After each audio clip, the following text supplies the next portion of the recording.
Nous sommes à la Haute École Provinciale Hainaut-Condorcet, à Mons. Vous le voyez, les étudiants ont fait leur rentrée dans les classes, mais aussi sur scène. Et oui, à Condorcet, il y a aussi une troupe de théâtre. C'est la rentrée pour la troupe de théâtre de Hainaut-Condorcet. Une rentrée sous forme de répétition générale. Dans quelques jours, ces comédiens amateurs seront déjà face au public. Par rapport au texte, c'est vrai que c'est compliqué, il faut le revoir un peu plus que d'habitude. Moi, je les comprends parfaitement. Je te remercie, Jean-Paul. Mais quoi? Rien, c'est très agréable pour moi et une fois de plus devant des inconnus. Pour tout le monde ici, le théâtre, c'est d'abord un divertissement. Mais dans une école qui compte 10 000 étudiants et 7 catégories d'enseignement, la scène, c'est aussi un lieu de rencontre. C'est l'occasion aussi pour les étudiants forcément de rencontrer d'autres personnes, d'autres catégories aussi qui ont d'autres mentalités. Les gens qui font l'économique, ce n'est pas la même mentalité que ceux qui font le paramédical ou l'artistique. Donc c'est un croisement d'univers, de mentalités. Non, c'est pas que tu sois contente qui me gâche tout, c'est que tu sois contente tout le temps. Et puis aussi, l'originalité du projet, c'est de mêler aussi les enseignants. Donc ça veut dire que les enseignants jouent avec leurs propres étudiants, parfois, même qu'ils ont au cours. Et donc forcément, les étudiants voient leurs enseignants sous un autre jour, dans une difficulté parfois aussi, parce qu'ils découvrent aussi ce qu'ils doivent faire sur scène. Et donc ça, c'est très riche au niveau humain. Savez-vous qui a dormi dans ce lit? Non. Léonard de Vinci. Non. C'est très gai de jouer avec ces étudiants. Pourquoi? C'est-à-dire que c'est tout à fait un autre rapport. Alors c'est chouette, on les voit autrement, eux nous voient autrement. Ici, il n'y a plus le prof et l'étudiant. Après, quand on retourne en classe, c'est différent, mais ici, on est une équipe en fait. Il n'y a pas d'examen ici? Non, pas d'examen. L'examen, c'est devant le public? C'est ça, tout à fait. Vous êtes prof dans le paramédical, le théâtre, ça apporte du bien-être. Ah, monsieur, je suis infirmière au départ. Et donc, j'ai toujours dit que ma plus belle scène de théâtre, c'était l'hôpital. Avec les gens, on doit communiquer, on doit regarder, on doit deviner ce qu'ils disent même sans parole. Et donc, au théâtre, c'est pareil. Qu'est-ce qui vous plaît là-dedans? Je suis quelqu'un de très réservé dans la vie de tous les jours et c'est vrai que le théâtre m'a permis d'extérioriser et de plus m'ouvrir aux autres. Comme là, j'arrive à parler devant vous, quelque chose que je n'arrivais pas à faire avant. Et qu'est-ce que tu veux qu'on dise de ton sexe? Qu'est-ce que ça vous a apporté de faire du théâtre?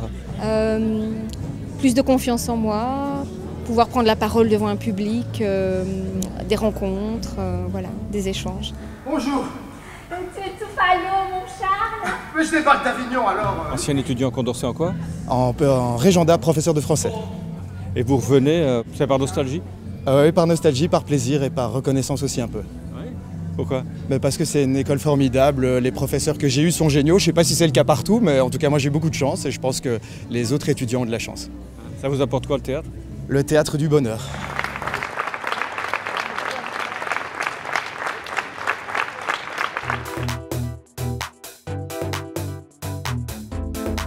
Bon, vous le voyez, il n'y a pas qu'à Marseille qu'on joue à la pétanque. Chez nous aussi, on aime bien titiller le cochonnet.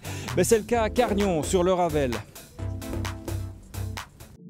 Premier mémorial à la mémoire de Manu, il fallait bien un jour que le Ravel pétanque de Carnion rende hommage à son fondateur. C'était le chemin de fer, le petit chemin de fer qui allait de la gare de Mansville.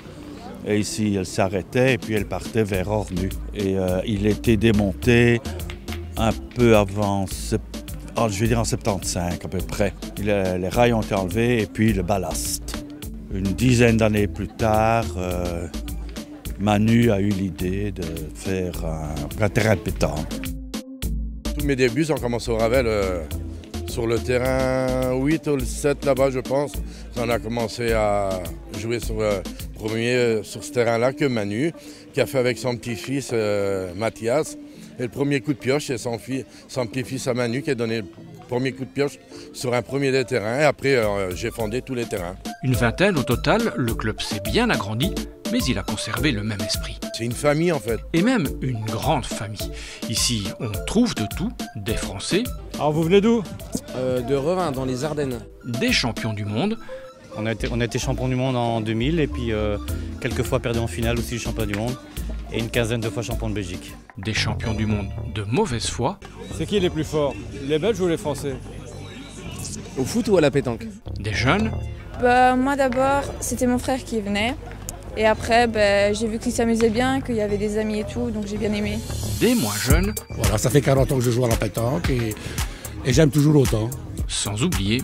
Voilà, en fait, nous sommes la seule équipe féminine, nous sommes 3, voilà. Ceci dit, je vois, il n'y a pas beaucoup de femmes qui jouent. Non, elles ont peur en fait. Pourquoi? Je ne sais pas, je crois que les femmes, elles se mettent moins qu'un homme, elles se rabaissent contre l'homme, donc... Et je ne trouve pas ça de problème, on est aussi fortes que les hommes, donc voilà. Et les femmes, elles ont l'habitude de jouer avec les boules, hein? Bien sûr, avec n'importe quelle boule. Je vois vos boules, elles ont vécu. Oui, tout à fait. Depuis combien de temps vous jouez avec? Ces boules-ci, ça fait une dizaine d'années. On change pas les boules qui gagnent? Tout à fait, on ne change pas. C'était en fait, ces boules-ci, c'était un ami qui jouait avec ces boules-ci, mais il n'arrivait pas à jouer. Donc moi j'avais un jeu de boules, et je lui ai donné. Et on a échangé, et puis voilà. Et depuis ce temps-là, je joue avec celle-là. Et c'est une amitié, quoi. Quand on parle des pompiers, on pense inévitablement à la lutte contre les incendies. Mais il n'y a pas que cela. Les missions des hommes du feu se diversifient, l'équipement se modernise. On est allé assister à une démonstration à Innosécurité. Regardez bien cette remorque, c'est un peu la caisse à outils du parfait secouriste en cas de catastrophe. On peut voir ça sous cet angle-là. Souvent, le camion de pompier est souvent identifié aussi à une vaste caisse à outils. Là, c'est une caisse à outils un peu particulière parce qu'elle va vous permettre surtout de porter secours dans des situations un peu particulières, que ça soit un bâtiment effondré, un déraillement de train, un accident de circulation avec des poids lourds, ça peut être des ouvriers coincés dans une tranchée, ça peut être un ascenseur qui est bloqué, donc on a des systèmes de sécurité. Tout ça est dans cette remorque. La zone de secours et nos centres a été la première à se doter de cet équipement. Nous, on a une partie du matériel qui est là, qui est installé. L'autre vient de la société Paratech. D'accord, ce sont des moyens qui sont très onéreux. Et donc, on a acheté un kit de base pour pouvoir mener nos premières missions conformément à l'arrêté royal de 2014. Je rappelle que l'arrêté royal de juin 2014, dans la colonne 1, le point 3.I, personne sous débris, revient au service d'incendie. Là, on va assister à un levage de wagons. C'est aussi vous qui allez devoir faire ça? Oui, donc si on va un peu plus loin dans le kit, on va pouvoir soulever un train. Donc une personne qui est coincée, vivante ou morte, ou une personne qui est coincée, comme il y a eu, je pense, il y a une dizaine d'années, à la gare de Mons. Elle était coincée entre le quai et le train, et donc on va pouvoir lever effectivement un wagon pour aller dégager la personne. C'est quoi cet appareil? C'est un contrôleur de stabilité. Donc dès qu'il y a un mouvement, il y a une alarme qui va sonner, là, tout le monde recule, c'est vraiment un système de sécurité.